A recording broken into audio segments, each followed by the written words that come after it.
Many business owners who jump into the Facebook ads platform have found themselves frustrated with the number of objectives that they have available, the number of campaign objectives that are presented to them. And so in this short video, if you're struggling with the various items that you can do, the different objectives and campaigns that you can run, I'd like to simplify that and kind of break each of them down. This is a very basic understanding, but there's so much frustration with business owners and brand new marketers to the Facebook platform. One of the things we're uniquely gifted in here at Yokel Local, and by the way, this is Daryl Evans, co-founder of Yokel Local. Thank you in advance for spending some time with me here. The thing we talk about with Facebook, every couple of months we have a conversation with them through our relationship with them, is that they're continually adding and improving the platform. So you could be learning something on a blog, and this is one of the big frustrations. A lot of business owners and marketers are reading blogs that were written 6 months ago, 12 months ago, 2 years ago, and then working their way into the platform and finding a tremendous amount of frustration. This is a shame because, in truth, what is happening in Facebook, and our representatives at Facebook will tell us that they're changing weekly. So with that in mind, I'd like to tell you where we are right now. This is May 2016, of what's available and how to understand these objectives in alignment to your goal of building a presence on Facebook, getting an audience built on Facebook, getting that audience engaged and moving them over to your website so ultimately they can buy your product or service, schedule a consultation, become a patient of yours, download your app, whatever the case may be. So in brief, I just want to go through these really quick. And here's the thing. None of these are going to work in absolute terms every single time because campaigns in the social media environment have to continually evolve. There are campaigns you'll start in any one of these types of ad units that may show promise and then they may die off. We call it ad weariness. These are things that, let me think about it before we got online. If you're driving down the freeway and you're looking at a billboard over and over and over again, eventually you tune out that billboard because you've seen it 200 times. If you've driven by that particular billboard or sign, you are no longer paying attention to it. Your brain essentially shuts it off.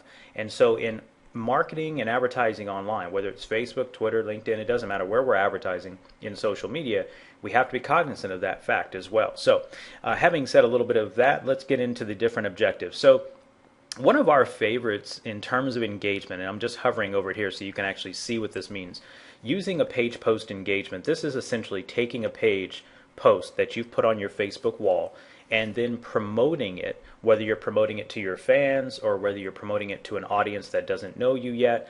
And in another video here in a tutorial video coming up soon, I'm going to show you a great example of some that are really working well.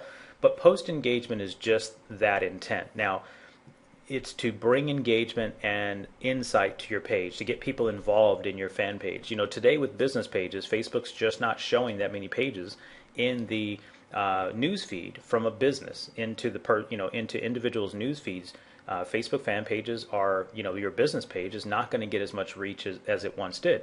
So this is a fantastic way and a very inexpensive way to get your fans engaged with your post and also get people to discover your brand. Promoting your page is essentially that. You can basically get new people to come over and like your fan page.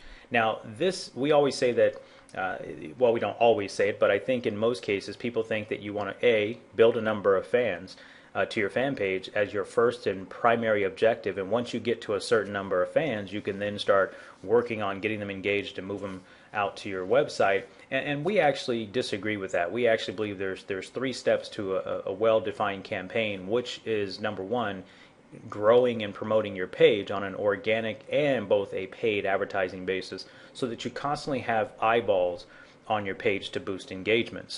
But promoting your page is still a viable top-end objective. I wouldn't spend the largest part of your budget here because at the end of the day, Facebook's platform is so robust that you don't have to have a fan on your page in order to get them to recognize your brand and find potential customers to get them out to your website. Send people to your website. Obviously, this seems to be one of the things that a lot of people want to do, and they think mistakenly that if they get enough fans, that enough people will get over to their website, and unfortunately, it's just not true. We've seen businesses with lots of fans, and they still get no traffic from Facebook. Getting traffic over to your website, getting people to leave Facebook and get over to your website is a very hard task. I don't want to make this sound as simple as getting a bunch of fans, promoting a page, and then sending 1,000 people over to your website. It just doesn't work that way. People are on Facebook with no intention of buying anything. And if you've watched any of our other videos, you should have heard this message over and over again. So we have to sort of nurture them in a way that wants them, that gets them into the place where they're willing to leave Facebook, because most of them are on a mobile device, remember. So they're on a mobile device, they're looking at friends, family, they're looking at things for, their coworkers posted, videos, comedy, humor, television shows, whatever they're watching on Facebook and engaging with. They weren't really thinking about buying your product or service. So orchestrating them to get to your website, it obviously can be done, and this is one of the objectives that can help you do that. Increasing conversions on your website. This is one of our favorites. Website conversions can take place either with someone completing a form on your website. Maybe it's a free consultation form. Maybe they're scheduling an appointment to come in your medical facility. Maybe they're downloading your free ebook, or they're downloading a guide that's an informational guide as part of your sales funnel. But this is really one of the more powerful objectives, and I think a lot of business owners miss this because they just don't understand what it takes. And there's a little bit of technical snafus that can happen with what we call the Facebook tracking pixel, but it's a piece of cake if you've got a tech person around. It's one of the more powerful ones. Getting apps installed on your getting apps installed to a mobile device. If you're an app developer, this is a pretty straightforward opportunity for you.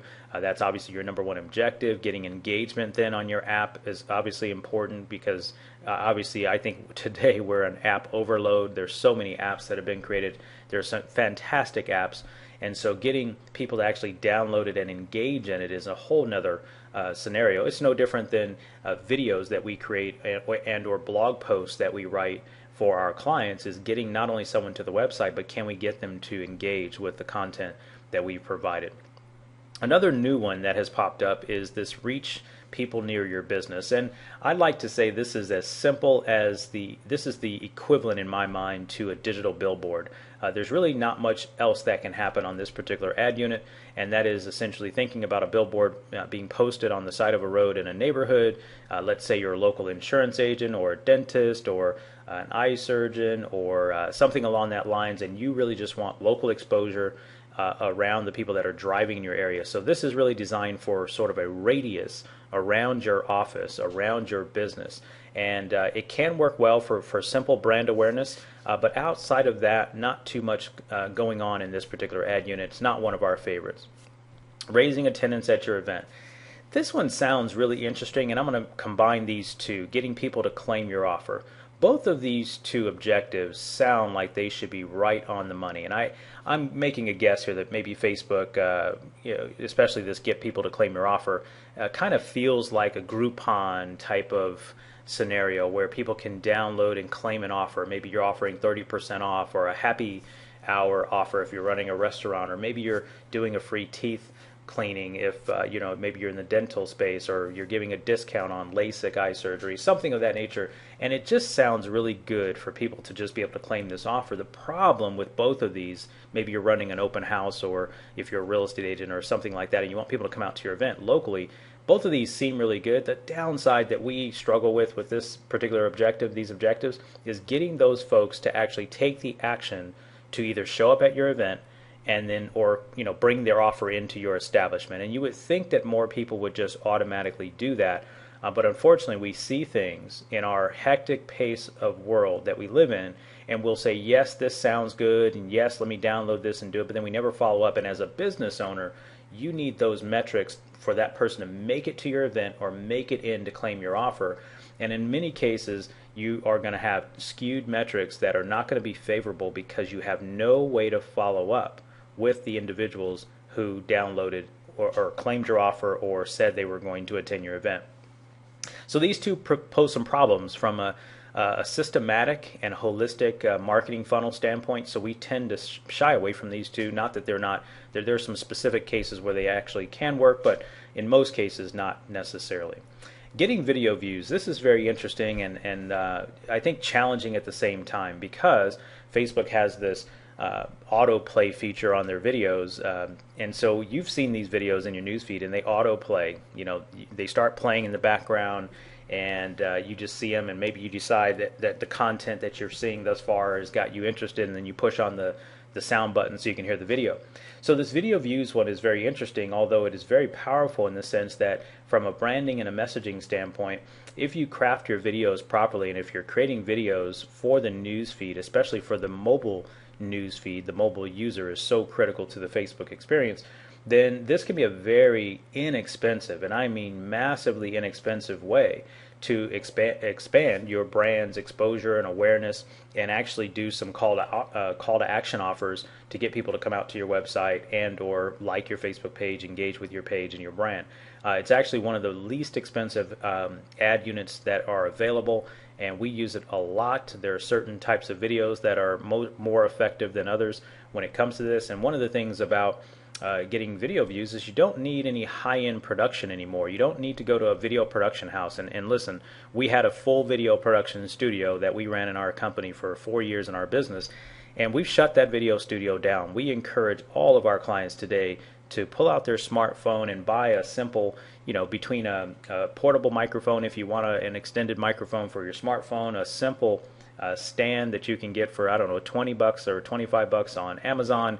But we're very much in fans of real-time video without all of the polish and the editing. Now, there's certainly a place for polished and high production videos, but a lot of times these advertising media companies are just hyping you up with all of this high-end production, and it's just not necessary, because it screams, I want to sell you something. It screams advertising, and people aren't willing to engage in that on Facebook, because no one is there on Facebook to purchase anything. No one's there thinking it's Amazon or eBay or the Home Shopping Network, anything like that. So video can be a great way to engage your audience, because they can engage with a story, they can engage with education, they can engage with humor, they can engage with things that your brand can put out that will actually bring them into the sales funnel and bring them closer to doing business with you. So it's a fantastic ad unit. We love it, and we know that there's some new things coming out with video. We'll be keeping you up to date on that.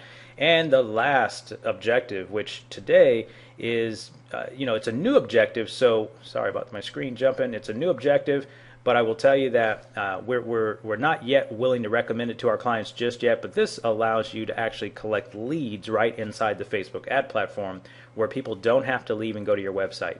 An example of that could be, let's say you have an informational ebook or a download on your website, something informative that you'd like your potential customer to have. They can now get that information without ever going to your website.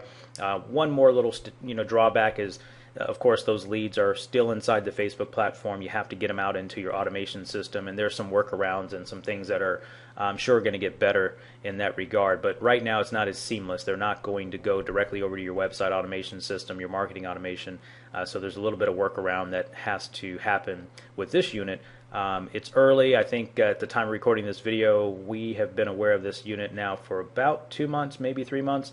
And we're not yet testing it quite at this point, just because it's just a new unit and we want to see a little bit more data on it before we jump in. But I'm pretty sure it's going to mature. For Facebook to actually introduce it is interesting, because for the longest time they have sort of frowned on what we call the direct response model, the direct response of advertising, where you get someone on Facebook to take an immediate action on your offer. They've sort of frowned on that in the past. So it is very encouraging to see that they are moving that direction, and I would expect that this unit would get a lot more popular and have a lot more effectiveness as time goes on. So I want to wrap up the video today with just this quick overview, is simply a way for us to share some of the purposes for these ad units. And I remember having a conversation just a week ago, and it sort of prompted this video, because the gentleman indicated he wanted us to run this particular campaign. Build a fan base, really just get me a bunch of fans. I know who I want to sell to, I know who I want to market to, and just go get fans. And I asked him, what was your end objective? What is the end objective? And he says, well, I want to get them over to our website. And I'm saying, okay, great. Well, what about the rest of the campaign? Getting them to your website, getting them to convert, and so forth. He's like, no, no, no. I just believe if we get enough fans, that we'll get enough traffic over to our website. And the sad part about it is that's not how it works. And the gentleman wasn't very coachable about the process.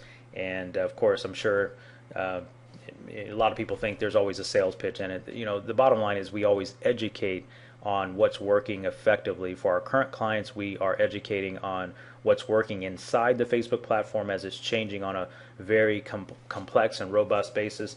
Again, we have very good insight from our representatives that we talk with at Facebook who are telling us things are changing on a week-by-week, month-by-month basis, and they're going to continue to change. This is a brand new genre of advertising. So I just wanted to finish off by going through these objectives, getting you a little bit of understanding and awareness of what these can be used for, and in a later video we'll discuss how to put these objectives together in a well-defined campaign. So thank you for taking time to listen to this video. I hope it's been helpful. My name is Darrell Evans, co-founder of Yokel Local, and we'll talk to you on another video. Thanks.